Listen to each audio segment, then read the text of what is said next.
We're middle of Siman Hey of Iggeres HaKodesh. Siman Hey? Yes, we are on page Kufches, which is opposite of page 214. Yeah.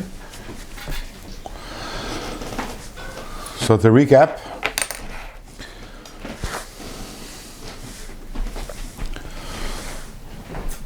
this letter of the Alter Rebbe is based on a pasuk Vayaz David Shem, which means David made a name. I'm fine, I don't need it. Thanks. David made a name, and the Zohar, it says that Rabbi Shimon said on this that what does it mean that David made a name? It means that he made a name for Hashem, and in the word he made Hashem's name. In the words of Rabbi Shimon cried and he said, "Man Ovid Shmo Kadisha B'chol Yoma," who is the one who makes the name of Hashem on a daily basis? This is someone who gives tzedakah to the poor. Excuse me. So in this letter, we're going to try to figure out what does it mean to make the name of Hashem, and how is this accomplished through giving tzedakah. So to understand this, the Alter Rebbe brought down the pasuk. The pasuk says, "Ki b'kor Hashem tzurei lamim," that in the name Yudkei, which is part of the name of Hashem, that is the foundation of the world. And the name Yudkei is the Tzurei Lamim, the rock of the world. And Chazal say on this, what does it mean? That Tzurei Lamim, the rock of the worlds, the foundation of the worlds is Yudkei. So Chazal say on this that B'Yud Nivra Olam Haba, that Olam Haba was created with the Yud. And B'Hei Nivra Olam Haza, Olam Haza was created with the Hey. So B'Yudkei Hashem Tzurei Lamim, in the Yud-Kei, which is part of Hashem's name, that is the foundation of the worlds. Those two letters are the foundation of the two worlds. Yud is the foundation of Olam Haba, and the Hey is the foundation of Olam Haza. What does that mean? So first the Alter Rebbe explained at length what does it mean, B'Yud Nivra Olam Haba. And the Alter Rebbe explains that Olam Haba, which is Gan Eden, is where the Neshamas, and that is the world of Bina, the world of Bria. So what happens over there? It is the world which is, over there is the Neshamas are Nehen in Meziv HaShchina. They have an from the Ziv HaShchina, meaning that Hashem's Chochmah is Meir. Hashem's Chochmah is somewhat manifest in Gan Eden, and the pleasure of the Neshamas in Gan Eden is their ability to be able to somewhat understand and grasp through their Bina, through their comprehension, a little of Hashem's Chachma. So the source of the energy of Gan Eden is Hashem's Chachma. So since the Yud, we know, the Yud Kei, the Yud of Hashem's name is Chachma, so the foundation of Gan Eden, the source of the sustenance and the pleasure of Gan Eden is, of Olam Haba, is the Yud, is Hashem's Chachma. And then the Alter Rebbe says, Behei Nivra Olam Haza, that our world was created with a Hey. And what does that mean? So Alter Rebbe says, because our world was created with Hashem's Dibur. And Hashem's Dibur is the Hey. And then in the last class, we asked, one second, if our world is created through Hashem's Dibur, so then it should be, the Hey should be the second Hey of Hashem's name, of the Yud Kei Vav Kei, the Hey Tata, very good. Why is it that we say that Behei Nivra Olam Haza, that is the first Hey, which is Bina? And that Alter Rebbe explains that although the world is created with Dibur, with Hashem's Dibur, but what is the origin? What is the Tzur, the rock, the foundation of Dibur? So the foundation of Dibur originates from the heart. Right? And what's in the heart? Bina Liba. Remember we said Bina Liba. Bina reaches all the way to the heart. And therefore, our world, which is created through Dibur, is Nivra, thank you so much, is Nivra Behei, was created with the Hey, meaning the Hey which is Hashem's Dibur, yeah, but where does that Dibur originate from? In the Hey Ilah, in the Bina Liba. Bina Liba, that is what we spoke about last time. So at this point it seems that everything's good, everything's fine, right? So we figured out what does it mean that Olam Haba is Nivra B'Yud, and we figured out what does it mean that Olam Haza is Nivra B'Hei. So Alter Rebbe we can close up this letter, but no, we still have a ways to go. The problem is, Chazal say that what was created with the Hey which Hey is the Dibur, is Olam Haza. But it's not just Olam Haza that's created with the Hey. Everything was created with the Hey, including the higher worlds also. We know the Yud Kei Vav Kei of Hashem's name is in Atzilus. When we say that the Yud is Chachma, and the Hey is Bina, and the Vav are the Midas, and the last Hey is Malchus, we're talking about in Atzilus. Because Atzilus is godliness, Atzilus is Elikus. But once you get already to the world of Bria, Bria isn't Elikus, Bria isn't godliness. Bria is, as its name indicates, Creation. is a creation, which is something which is other than Hashem, obviously in its own perception. In truth, everything is just in truth, everything is just an extension of Hashem.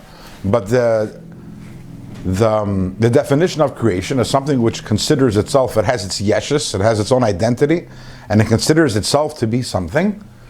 So when we're saying over here, when we say Ba'asara Mamaris Nivra Ha'olam, that all of creation was created through Dibur, through Hashem's Dibur, it's not only talking about Olam Haza, it's talking about everything that was created.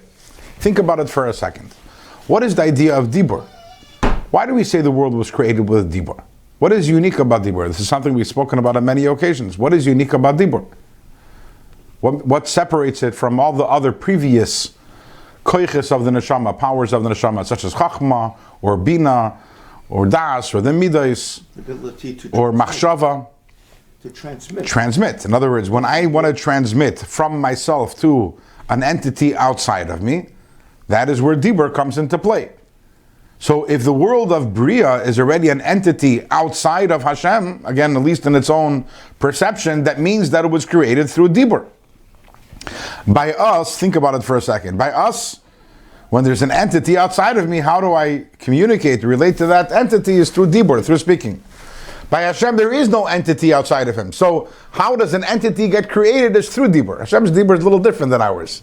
Our Dibur is to communicate to another. By Hashem, Hashem's Dibur creates the other to communicate with, to relate with. But ultimately, everything that is a Bria, everything that is outside of Hashem was created through Hashem's Dibur. So why are we saying Behei Nivro Elam Haza? Why are we saying that only our world was created with the Hey, the Hashem's Dibur? Why not the higher worlds also? That's the question that the Alter Rebbe is going to be addressing in the following piece. Let's look inside. Again, page Kuf Ches, opposite of page 214. Beginning of the paragraph. Sorry? Beginning of the paragraph. The beginning of the new paragraph, yes. However, Bi'ur the explanation of the matter, Lama Amr Razal, why is it that Chazal tell us, Sha'elam Haza Dafka Nivra Behei? Why Elam Haza? All of creation, including the higher worlds, also was created with a Hey. Thank you. It is known to all those who are wise of heart. Interesting expression, right?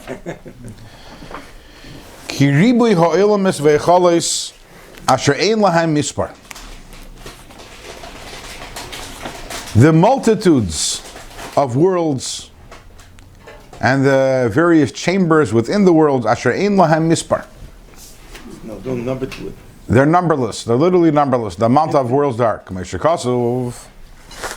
the pasuk says, "Ha yesh mispar legedudav." The pasuk asks, "Is there a number to the legions in Hashem's army?"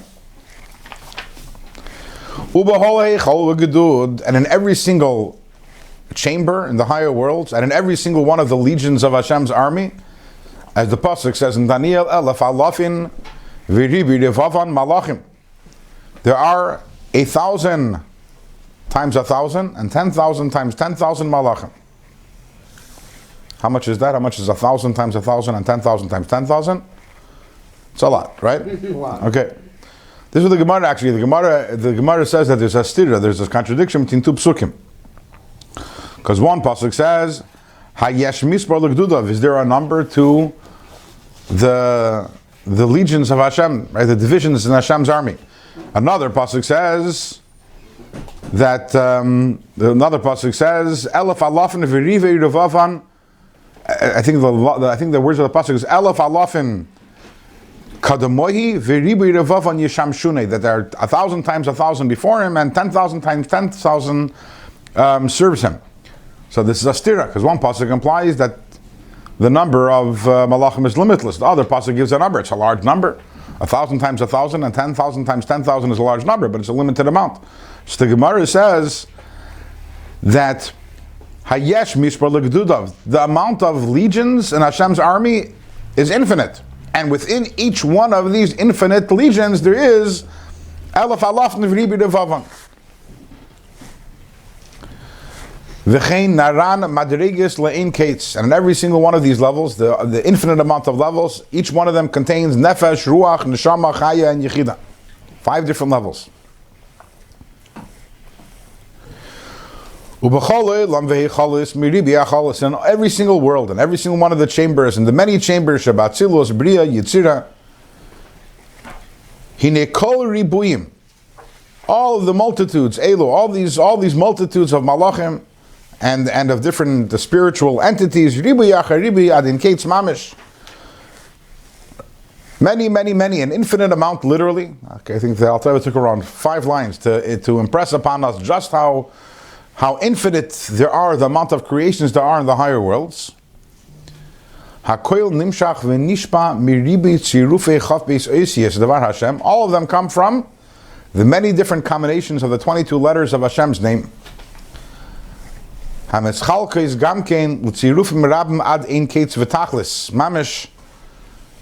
they also, these 22 letters of Hashem's, of the Dvar Hashem, of the Asar Mamaris, so when you reconfigure them, there's an infinite amount of reconfigurations. As it says in Sefer Yitzira is a sefer that's written in general in a mysterious, poetic fashion. It says as follows, it says there. Shiva avonim boinis chameshes alafim varboim botim. 7 rocks build 5,040 houses. Mekan ve'elach, from here and further, it's seva chashev, go and try to calculate, masha'ein ha'peh yachol adaber v'chulu, that which the mouth cannot even begin to speak. What does this mean? So in Sefer Yitzira it says as follows. Sefer Yitzira says, 2 rocks build 2 houses. 3 rocks build 6 houses. 4 rocks build, I don't remember. 5 rocks build 120 houses. 6 rocks, I think, build 620 houses. 7 rocks build 7,540 houses. No, sorry, 5,040 houses. And from here on, the number is infinite. Anyone knows what we're talking about over here? Okay. You're doing the math over here. I think this has something to do with square root. Okay. A rock over here is and I don't know math, but I believe that it's related to it. A rock is a metaphor for a letter. And why is that? Think about it. You have a city. A city is made up of houses, and houses are made up of, a city is made up of neighborhoods, and neighborhoods are made up of houses, and houses are made up of stones, right? So the same thing is also, imagine if you have an entire book in front of you. Okay?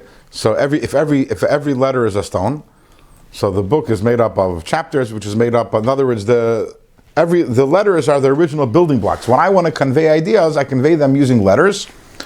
And when I put together different letters, I'm able to build large spiritual cities and say speeches and write books, etc.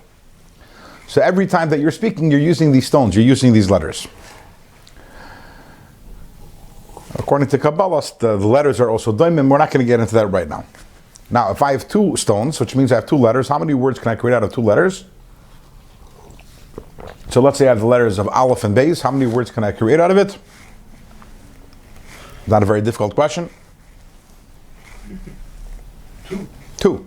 I have Av and Ba, right? Okay, so that's what it means. 2 stones create 2 houses. Mm-hmm. If I have 3 letters, how many houses can I create? In other words, a house is considered a word. A word is a house. Maybe a sentence is a block, a paragraph is a neighborhood, a chapter.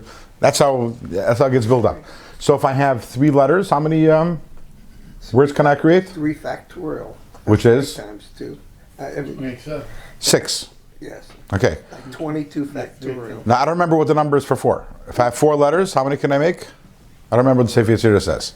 5 is 120. If I have 5 letters, I can make, there are 120 different combinations, which is why sometimes you talk about the Kuf Chaf Tzirufei Shem Elikim, that the name Elikim, which has 5 letters, the letters Aleph, Lamed, Hey, Yud, and Mem can be reconfigured to create 120 different words out of them. Because, no, anyone here knows math? What would the number be for 4? 64 maybe? I don't know. 24. And if you have 5 letters, 6 letters, sorry? 4 times 3 times 2 times 1. So 24. 24. Okay, so 4 makes 24. 5 makes 120. 6 makes, if I remember correctly, 620. 720? I remember 620, but I might be wrong. And 7, the Alter Rebbe, Sefer Yetzirah says, makes, what do we say over here? 5,040. And the Alter Rebbe, and the Sefer Yetzirah says, and from here on, go get out your fancy calculator and good luck. Because once you start getting, you realize that the numbers are rising exponentially. We went from 2 to 6 to 24 to 120 to 620 or 720 to 5,400. So the next numbers, these are exponential numbers. What is the idea over here? What's the point Alter Rebbe is trying to make? The common perception is that we know, yes, there's an unlimited amount of creations. This is what the Gemara says. The Gemara says, based on the pasuk, right? Hayesh mispar legedudav. So most people think, okay, so Hashem, sitting on his big kisei hakavod, on his big throne, a cup of coffee in his hands, and says, okay, I want unlimited amount of malachim. Boom, they all got created. That's not the way it was. What is the way it was? Every single malach was created individually. Every single malach has an individual energy. By the way, if it didn't have an individual energy, then it wouldn't be different than the next malach next to it. And if it wasn't different than the next malach next to it, it would be the next malach next to it. Does that make sense to you? You're talking about cloning. You cloned it, so it's identical. It's a carbon. Exactly. So let's say I had 2 of the exact same watch, right? And I had them both on the table. Would they be the same thing? What makes this watch different than this watch? Or let's actually, we have 2 cups over here, okay? What makes this cup different than this cup? Why are they not the same thing? They were created separately. You give me. To understand you. What makes them? It's the same thing. They're the exact same. The exact same. So are they the same? No. Why? How do you know? What makes you say they're not the same? Because spatially, this one is here, and this one's here, right? But what if they didn't occupy space? What if they were spiritual? Which means they don't occupy space. Then if you have, what? 1 + 1 is 2. Meaning, so if you're thinking 1 + 1 = 2 in your head, and I'm thinking 1 + 1 = 2 in my head, are there 2 1 + 1 = 2s? Why not? Because it's a spiritual idea. A spiritual idea isn't in any specific space. My point is, a malach is a spiritual concept. So if there was another malach that was the exact same, it would be the same thing. There's no space between. Because if the malach is a spiritual concept, if you have 2 spiritual concepts that are the exact same, then they are the same. You following? Yeah. Okay. So every single one of these unlimited amount of malachim and hichalos, because they're all spiritual, they're all by definition, they have an individual energy. They're all different from them. They're spiritually different. What makes them spiritually different one from another? So this is something that we learned about at length in Shar Yichud V'Emunah, which is that everything that was created, not only in our world, but also in the spiritual worlds, everything was created by the Asara Mamaris Shebehen Nivra Olam, right? By the 10. And as we know, that it's not just that Hashem spoke and boom, things came into existence. The energy, the life force within every single object is its source in the Asara Mamaris. So, and that's also, this is stuff that we've spoken about in the past. That's also what makes, when you have a second there, if you can read me Sefer Hasichos Tafshan Aleph Chelik Beis. Tafshin Nun Aleph Chilik Beis. Sorry for being matriarch.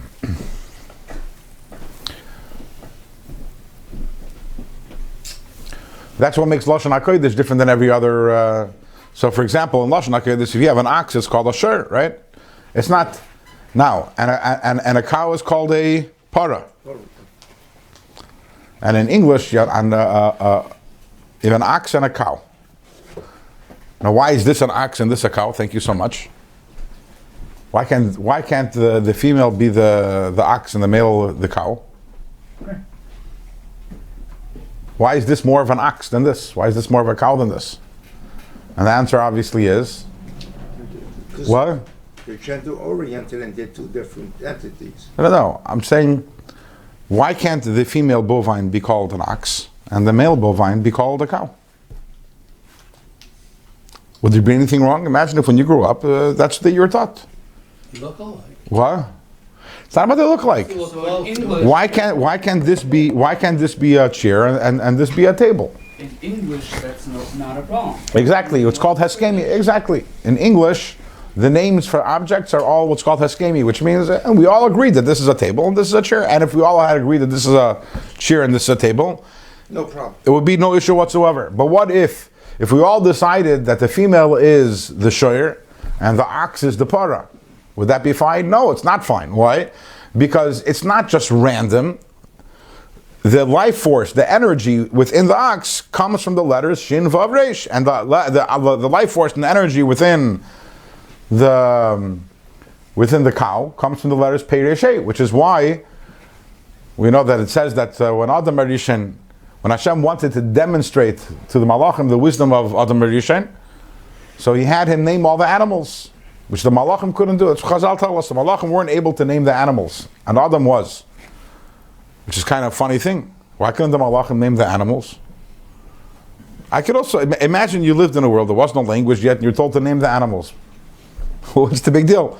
You take a bunch of letters and you throw them up against the board, and when whatever configuration they come, what? You said the letters of the life force. Oh, so that the reason, so the wisdom of exactly, which shows on how spiritually sensitive Adam Arishan was, that he was able to look at an animal and recognize its life force, and that was his greatness more than the Malachim.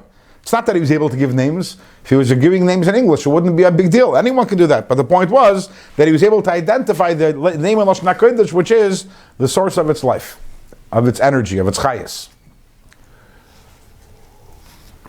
Who taught him that? No one. It was a spiritual set. It shows on his greatness. Because he was Yitzir Kapab Shal Kadosh Baruch Hu, and because he was very holy, he was able to look and be able to sense it.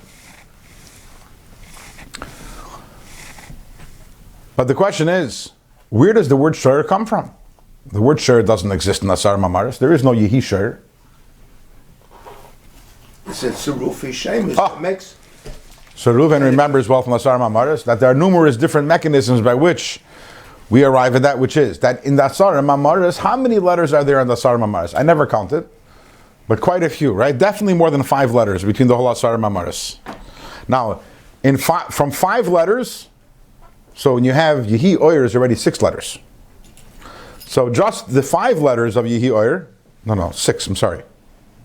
7, sorry. Shiva Avanim. Okay, so Yehi Oyer is 6, right? Add one more letter of Yehi Rakia, right? Yehi Oyer and Yud. You already have 7 letters. Already from that you can create how many? 5,040. Combinations of words. Right. So from the seven letters of we already have 5,040 creations that can come from. With a combination of 7 letters. Combination of 7 letters, right? And there are many, many more than 7 letters, and no one figured out yet the math of how it works with the. You said so. How many would be 10 letters? How many words can you make out of 10 letters? 10 times 9 times 8. Yeah, Akapanim. Okay. What? The third agent really.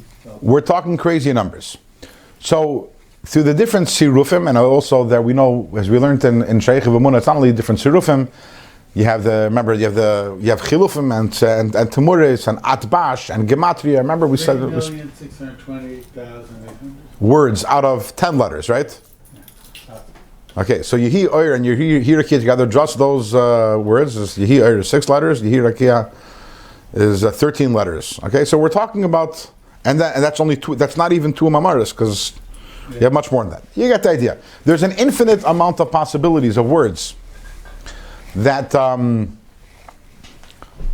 by the way, when you have 13 letters, when you say, what did you say? How many was it? Out of 10 letters? I got rid of the... But that's how many times you can configure those 10 letters, right? Yeah. But what if I wanted to take the 10 and also I can configure out of them 8 letters? 3,628,800. Those are so there are 3 million ways to configure all 10 letters together. But what if I want to use only 5 letters of those? Make sense what I'm saying? You don't have to use all the letters every single time. Right. Okay. The infinite amount of possibilities. So every single creation gets its individual energy from the letters of Taka of the Asar Mamaris, as it is, again, either transfigured, or the Gematria, or the Atbash, or remember the Chilufim and the Timuris, the Achem Agarin, the Heavy. We spoke about this in Shaykh Perik Aleph, for those who want to go back and look. So we have all the infinite amount of creations in all the worlds, but each one of them has an individual energy drawn from the letters of the Asar Mamaris. Inside.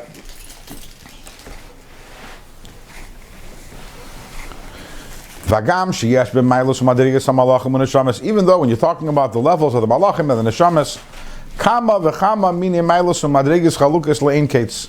So many different levels. So many different types of malachim and neshamas. Infinite amount, gevaya al gevaya, one on top of another. Levels higher and higher and higher. Hini hakol nimshach lafi chilufei hatzirufim v'atmures ba'at bashchulu. All of them come with the different sirufim and the different tmuras, right? You grab different letters from different places, or you exchange different letters with atbash, chulu, or etc. There are other different ways of exchanging letters. As was explained in Perik Yud Beis of Shreichet Vamuna. However, so this is all reinforcing the original question. So if everything was created with Hashem's Dibur, so why are we saying that Olam Haza was Nivra Behei? Why are we saying that only our world was created with Hey, which is Dibur? L'chayra, everything, all the creations, also in the higher worlds, all of them were created with the Hey. The Rebbe explains, however, generally speaking, all of them, all of the creations of the higher worlds, all of them possess wisdom and knowledge, v'yoidim es boiram, and they recognize their Creator. And why is that? Because their energy comes from the pnimius of the letters, the internal part of the letters, which comes from Chachma Ilah, as mentioned earlier. However, we'll explain in a moment what this means. However, our lowly world, with the spiritual energy that's within it, it is too small to be able to tolerate and to be able to contain, to receive its energy from the spiritual side of the letters and the pnimius of the letters of the Asar Mamaris. But it's impossible for the pnimius to illuminate and to give energy to it without a garment, without being concealed. As is the case, the way the letters give the energy to the neshamas and the malachim.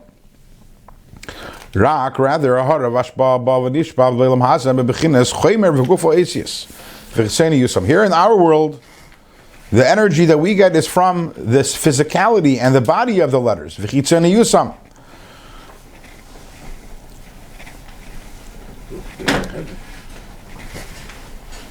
So what's the Alter Rebbe saying over here?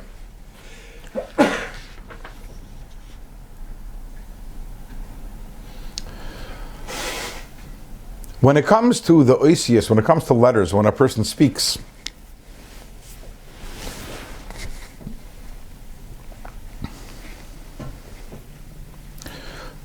there is the guf of the words, and there is the neshama of the words. The neshama of the words is the pnimius of the words. And then there is the guf of the words. The guf of the words is the physical breath, the physical sound. That is the guf of the words. The neshama of the words is the meaning behind the words. The oir in the words, which as we mentioned comes from Chachma. Abba Yasad Brata.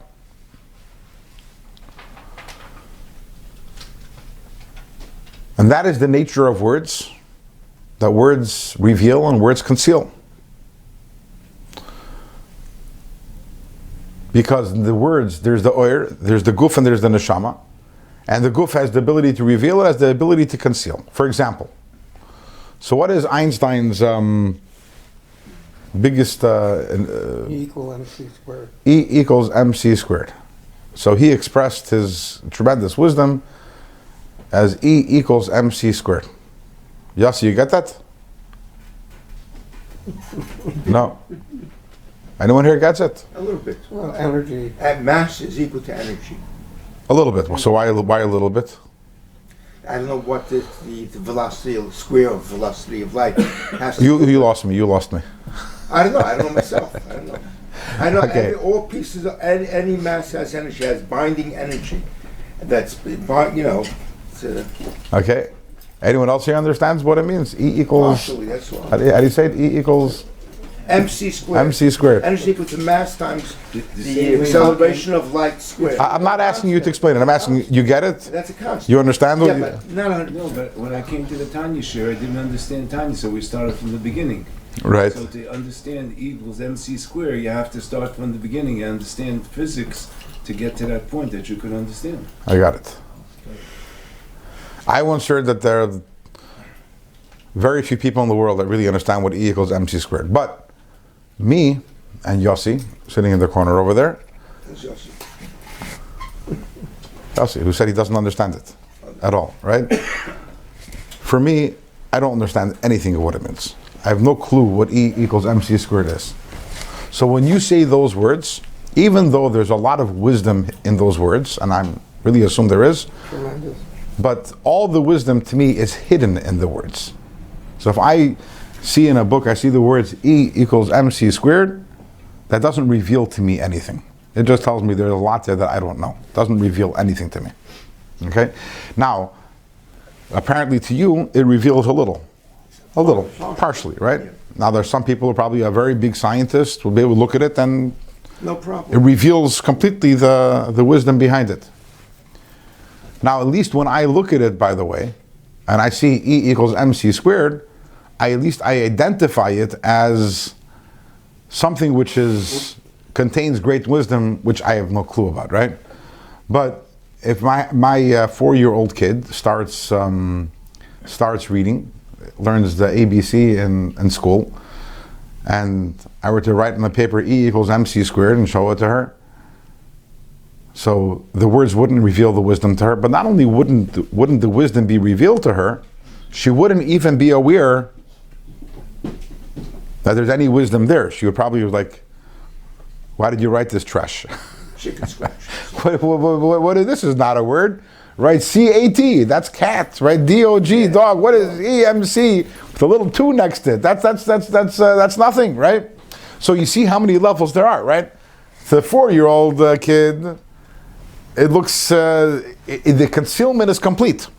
To me, the concealment is a little light. At least I'm aware of the fact There's a lot of wisdom behind it. that there's wisdom, even though that, again, I don't know what the wisdom is, but at least I'm aware of the wisdom.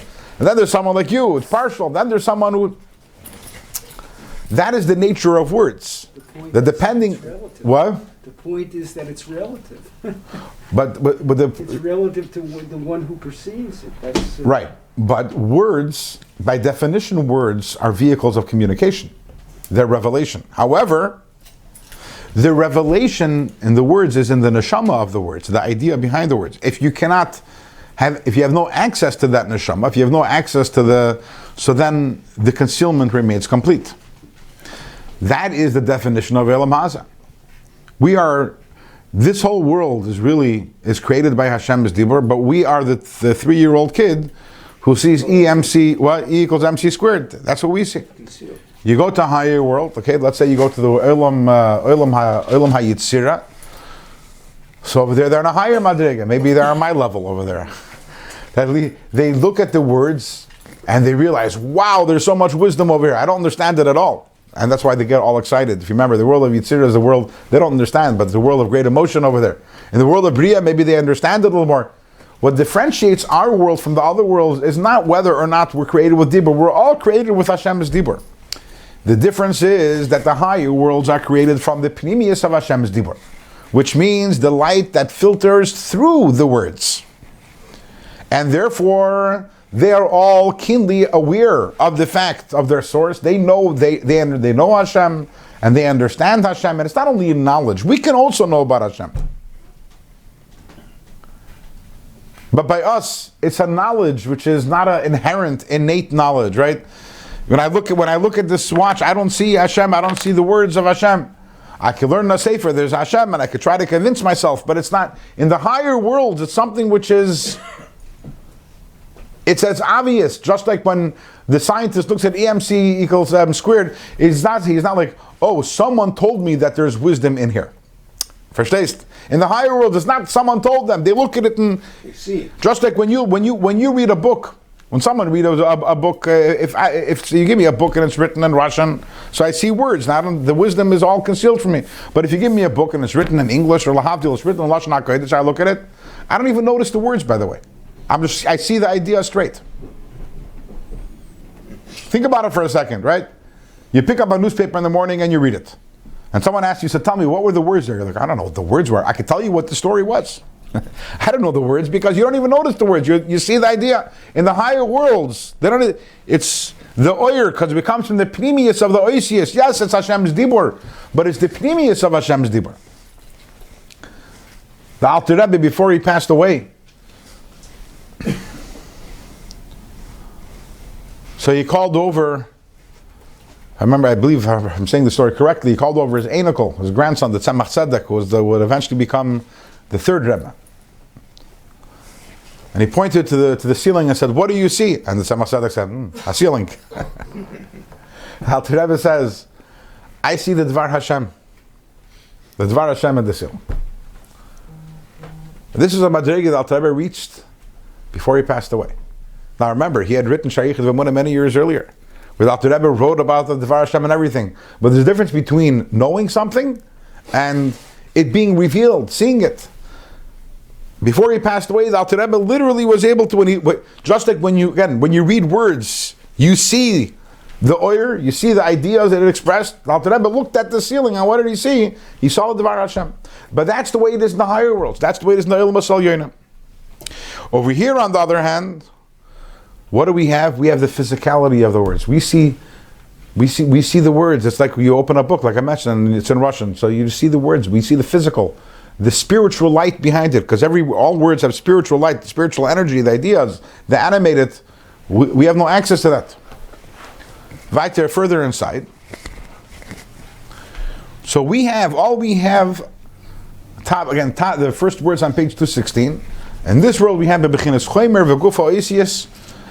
This world is created from the physicality and the body of the letters of Hashem's name, v'cheseni yusam, which is the external element. Shehu bechinas hahevel hamischalek lezayin havalim shebekohelas shaleim ha'olam oimed k'meshikasav b'Zohar HaKodesh. The Zohar tells us, the pasuk says, Shlomo HaMelech says, Hevel havalim. Where's Sasson? We need him to help us with the psukim. Well, you know. I'm on the next page. Page 216. Next page. Yeah. What is the first words of Kehelas? Hevel havalim amar Kehelas. Hevel havalim hakoil havel. Right? So that's 7 times havel. Right? Because you have Hevel is 1, Havalim is 2. In other words, Havalim is plural, so that's 3. Amar Kehelas, Hevel Havalim, so that's another 3. Another 3. Hakel Hevel is 7. So the word Hevel literally means nothingness, but the word Hevel also means breath. Deeper. That's Hakoil Hevel, everything in this world is what? Is breath. breath, which Hashem's breath. But the breath is the physical element. In other words, when someone's speaking, the physical element of the words is the breath. The spiritual element is the ideas in the words. This world, what was Shlomo Melech saying? Hakoil Havel, everything in this world is just the breath, is just the physicality, is just the chitzonius of the words. And specifically, this world is on the 7 Havalim. There's 7 Havals. I'm not sure exactly what the number 7 symbolizes. I can speculate, but Al Kapanim, and Zohar says there are 7, that all our world stands upon these 7 Havals, these 7 breaths. V'hu moitze pi Hashem. This is that which emerges from the mouth of Hashem, Shema mislabish b'olam haza, which enters this world, v'chol tzvam, and everything that's in the world, lach yoisam, to give it life. And within the breath, within the chitzonius of the dibur, inside, in a hidden way, is what is the tzura, which is the spiritual form and shape of the letters. And v'amachshava, and also furthermore, what's inside in the physical, we can't see it, but in the physical words also is Hashem's machshava, which emerge mimidois of HaKodesh, which comes from Hashem's midos, u'ritzoynei, Hashem's ratzon, v'chachmasei v'chulu ham yichades be'ein soif baruch hu betachlis, which are united with Hashem ultimately. So within the words that create the world, within the hevel, think about it. When you speak, there's the physical breath. What is invested in that physical breath? All of you. In the words that you are saying is your mind and your feelings and your desires and your thoughts. All of them express themselves in your words. Imagine you're talking to someone, I don't know, who's deaf, okay? And you're putting everything into the words. And what does the deaf person experience? The breath, that's all. But what's in that breath? Everything is in there. The same thing as Hashem created the world. What we feel and what we experience is only the chitzonius, the physical, the breath. But what's inside it? Everything all going all the way up to Hashem's Chachma.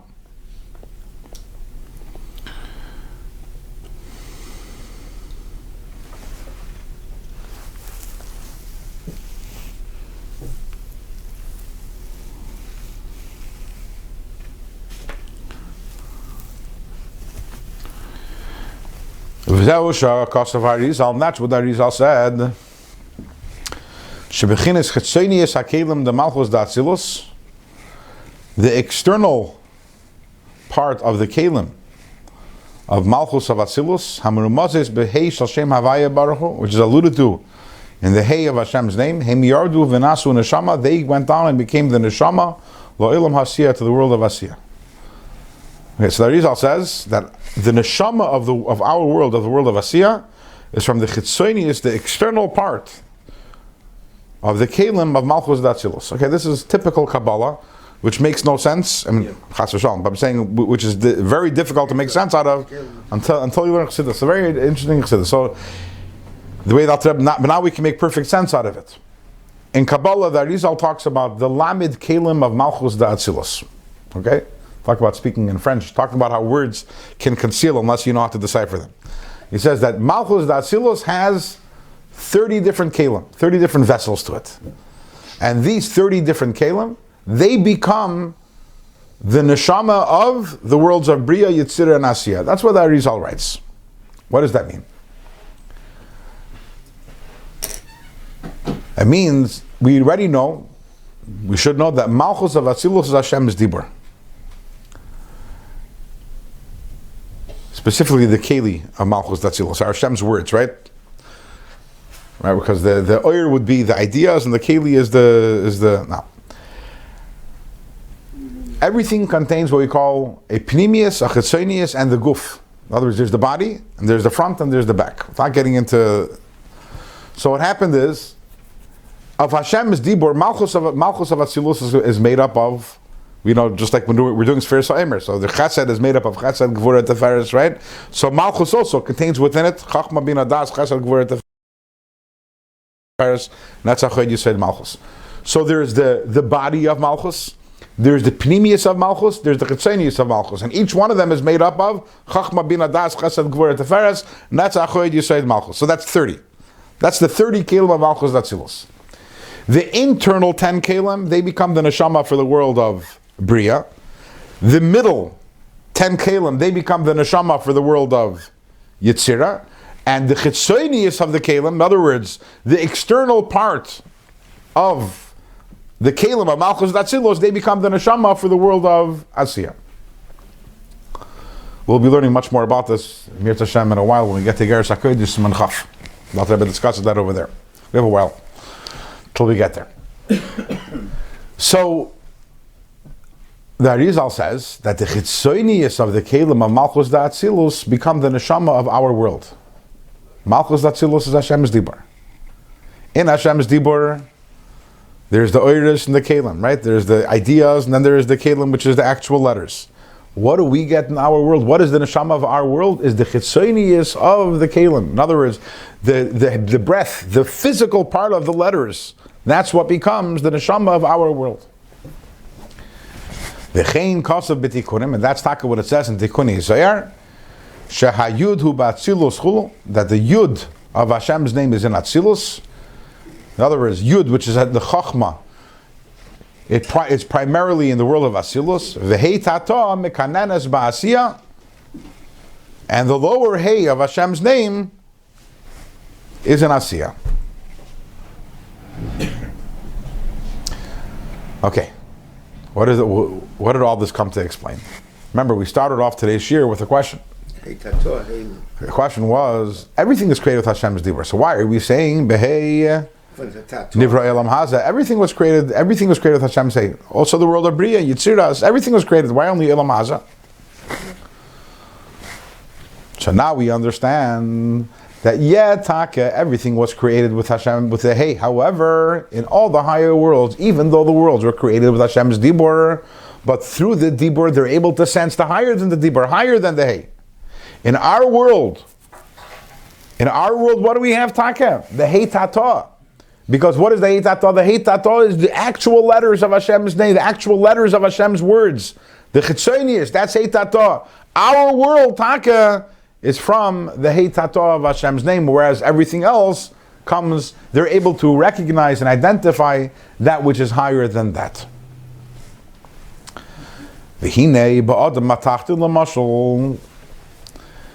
Imagine a human being.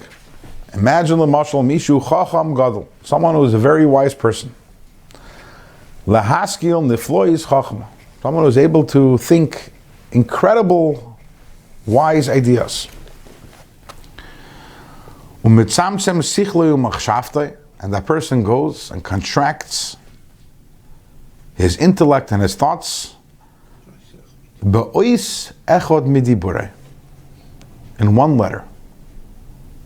Not a book, not a chapter, not an article, not a paragraph, not a sentence, not a word, but a letter.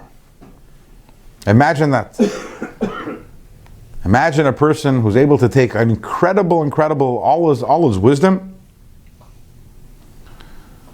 into one letter. This is what your example, the E of equal MC squared. The E, just the E. I hear that. Yeah. Can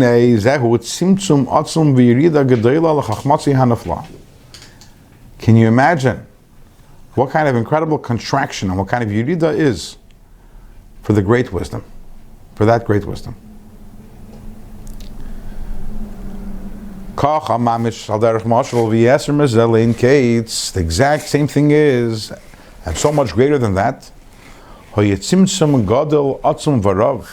incredible contraction of Hashem's energy.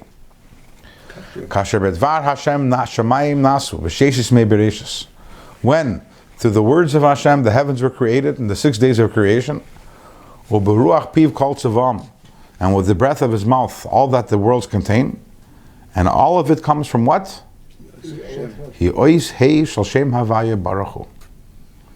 Everything, all the divine energy gets contracted into one letter. And not any letter. Not just any letter. Asa Klila. What's Klila means?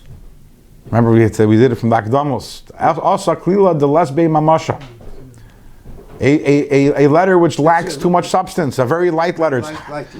You don't have to use Pronunciation. right? Yeah, a simple letter. Is that hey tata? The hate tattoo. Yeah. Kameshikasu bihi baram, as the pasuk says, bihi baram, behei baram. The whole world was created with a hay.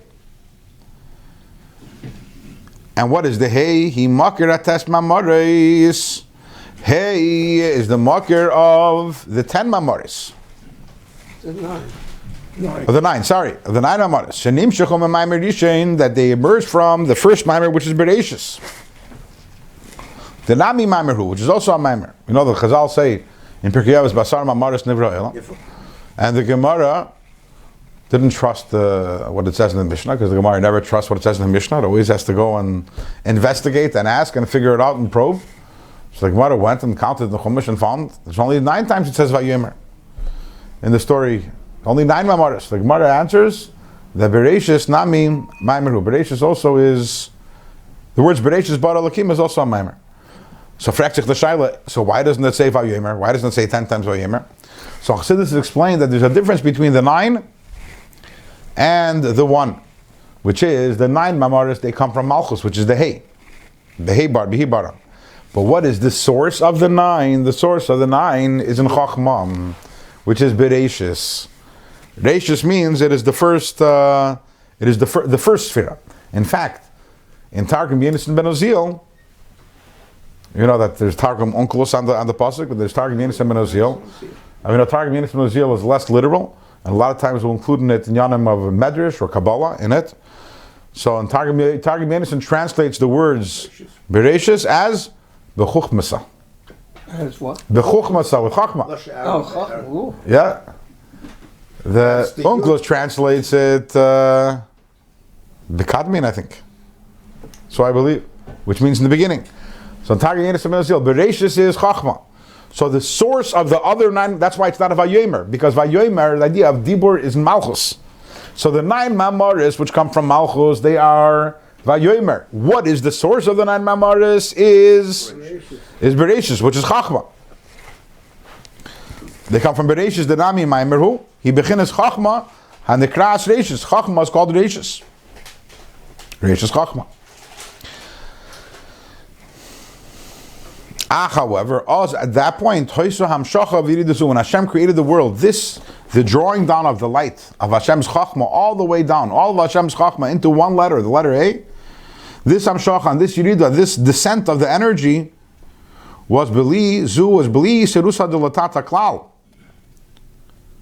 There wasn't any awakening from below to stimulate this. In other words, it's not as if there was something that we did that caused us to earn or to deserve this incredible drawing down of the energy. Why? As the pasuk says, Ki Adam Ayin Lavid Chula. There was no person yet before the world was created. There were no human beings yet to be able to do any work over here, to be able to draw down the divine energy. So why did the divine energy come? Rak Ki Chafetz Chesed. The divine energy came because Hashem desires Chesed. The Olam Chesed Yibana, and Taka, the world was created on Chesed because it had to be Chesed. There was no other option. Hashem had to do an act of Chesed to create the world because there was no one around to draw it down. Right, to earn it or to elicit it. V'zeu, and that's why it says Bihi Baram. Remember, he said that the world was created Bihi Baram. Bihi Baram is the same letters as Avraham. Why? Ki Chesed LaAvraham Chuluk. When Hashem created the world, it was using the midah of Avraham, the midah of Chesed. So that's why it says Elo Teil L'Shmayim Ba'aretz B'yoyim Hi Baram. Hi Baram is the same letter, or Bihi Baram, same letters as Avraham, because Hashem created the world with Avraham. In other words, with Chesed. However, after the world was created, and Adam Rishon was put into Gan Eden, right, to do the work.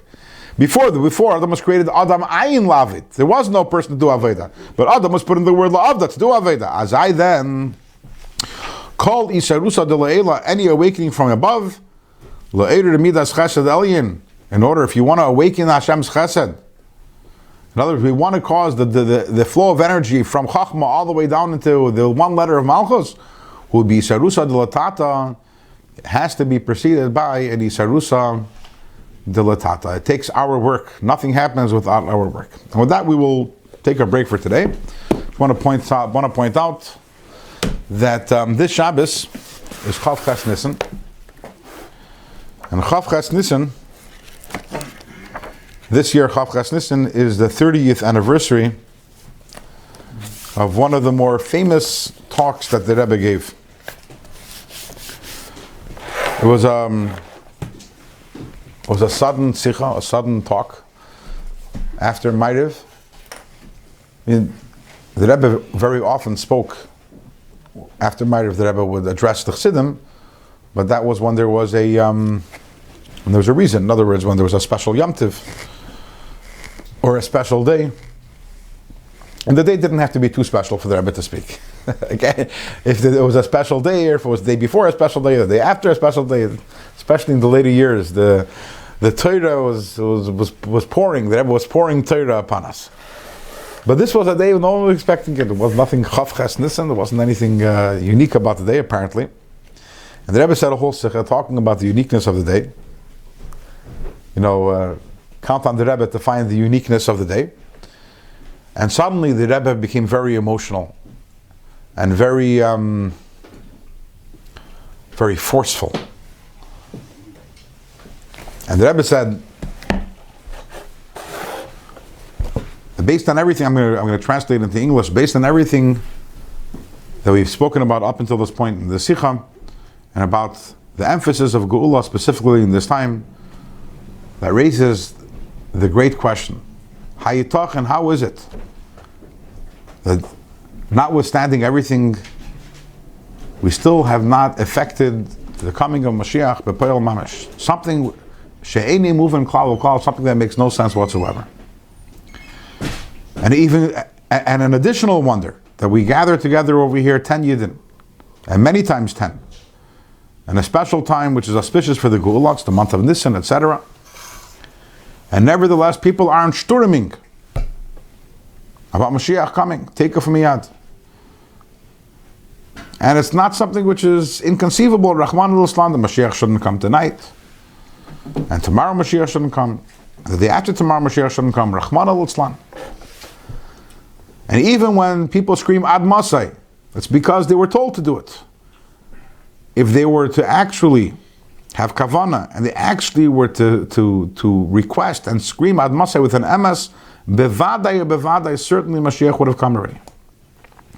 What more can I do that all the Yidden should scream and shout and make a tumult be'emes and affect the coming of Mashiach b'poel? Because everything that I've done up until now has not helped. And the proof is that we're still in galus. And moreover, not only in a physical galus, but still in a spiritual galus when it comes to Avodas Hashem.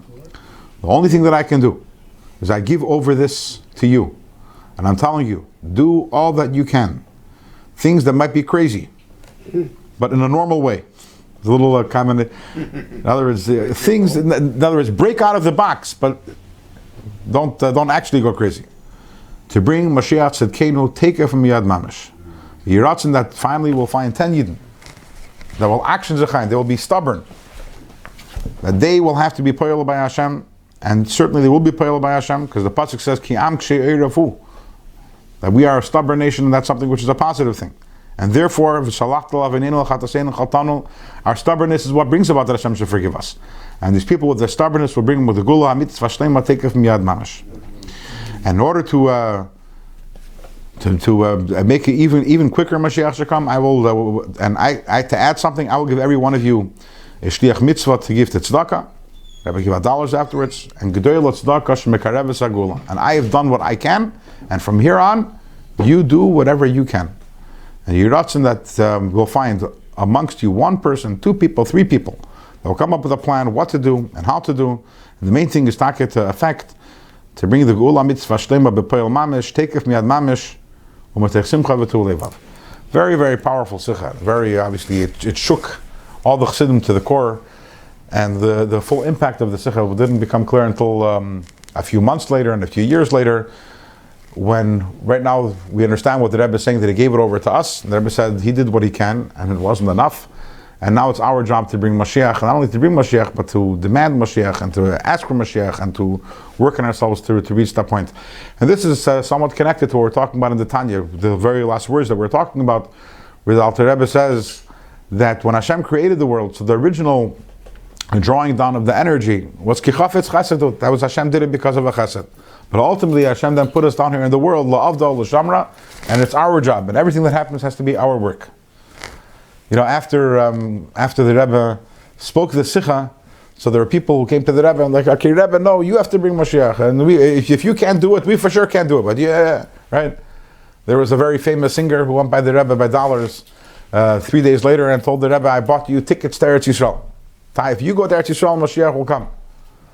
And the Rebbe told him, no, you didn't hear what I said. I said, you guys have to do it. Not me. You guys have to do it. And there were several such instances where people came to the Rebbe and they were like, the Rebbe said, I'm giving it to you. And people were like, no, we can't do it. It has to be you. And that's kind of really missing the point what the Rebbe was saying. The Rebbe is saying is that ultimately it can't be ki chafetz chesedu. Mashiach can't come because it's not an act of chesed. If Mashiach comes and it's an act of chesed, then Hashem is part, then that's another Yitzias Mitzrayim, which is nice, but that's not Mashiach. Mashiach is when we earn it, when we work for it, when we want it, when we ask it, and through our Yisrusa Dilatata, through our work over here, we bring it. And that's what the Rebbe was saying. I'm trying to inspire you, but there's a limit to what I can do. At the end of the day, you have to do the work. I can't do it for you. Moshe Rabbeinu couldn't make the Mishkan. The Yid needed to make the Mishkan. And the same thing is in every single time. We have to do the work. And this is on this Shabbos, which is the 30th anniversary of when we got this charge from the Rebbe.